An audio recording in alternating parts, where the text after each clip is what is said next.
Hi hello friends, പൂക്കാലം സീരിയലിൻ്റെ promo വിശേഷങ്ങളിലേക്ക് എല്ലാവർക്കും സ്വാഗതം. അങ്ങനെ അഞ്ജലി പ്രഭയോടും അരവിന്ദനോടും കാര്യങ്ങളൊക്കെ സംസാരിക്കുന്നുണ്ട്.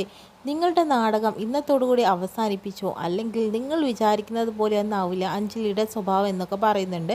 പിന്നെ നിങ്ങൾ പ്രതീക്ഷിച്ച പോലെ ഞാൻ ഇവിടുന്ന് ഒഴിഞ്ഞു പോവുകയൊന്നുമില്ല. എൻ്റെയും മനുവിൻ്റെയും കുഞ്ഞുങ്ങൾ ഈ മുറ്റത്തു കൂടെ ഓടി നടക്കുന്നത് നിങ്ങൾ കാണുമെന്ന രീതിയിലൊക്കെ അഞ്ജലി അവരോട് പറയുന്നുണ്ട്.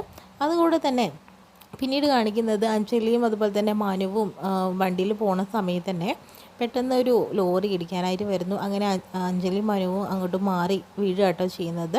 വീഴുന്ന സമയത്ത് തന്നെ മനുവിൻ്റെ ദേഹത്തേക്ക് അഞ്ജലി വീഴുന്നു. അപ്പോൾ തന്നെ അവർക്കൊരു റൊമാൻസ് അവിടെ വർക്കൗട്ട് ആവുന്നത് പോലെ കാണിക്കുന്നുണ്ട്. പിന്നീട് കാണിക്കുന്നത് സൂര്യയാണ് കേട്ടോ. അഞ്ജലിയുടെ ഫോണിലേക്ക് സൂര്യ വിളിക്കുമ്പോഴത്തേനും താലി മറച്ചു പിടിക്കാനായിട്ട് അഞ്ജലി ശ്രമിക്കുകയാണ് ചെയ്യുന്നത്. ഞാൻ സൂര്യയോട് കാണിക്കുന്നത് തെറ്റായിട്ടുള്ള കാര്യമാണോ, അതോ ഞാൻ ഇങ്ങനെ ചെയ്യാൻ പാടുണ്ടോ എന്ന രീതിയിലൊക്കെ അഞ്ജലി അവിടെ നിന്ന് ആലോചിച്ചുകൊണ്ടിരിക്കുന്നു. അഞ്ജലി തീർച്ചയായും ഒരു സ്ഥലത്തേക്ക് പോവായിരുന്നു, വേറെ ഒന്നുമല്ല. അഞ്ജലി സ്നേഹയെ കാണാൻ വേണ്ടിയിട്ട് പോവാണ്. സ്നേഹ വന്നിറങ്ങുന്നതായിട്ട് കാണിക്കുന്നു കേട്ടോ. അഞ്ജലി സ്നേഹയോട് കാര്യങ്ങളൊക്കെ സംസാരിക്കാൻ വേണ്ടിയിട്ടായിരുന്നു സ്നേഹ വെയിറ്റ് ചെയ്തുകൊണ്ടിരിക്കുക കേട്ടോ അഞ്ജലി. ഇത്രയും കാണിച്ചുകൊണ്ടാണ് ഇന്നത്തെ പ്രമോ വിശേഷങ്ങളൊക്കെ അവസാനിക്കുന്നത്.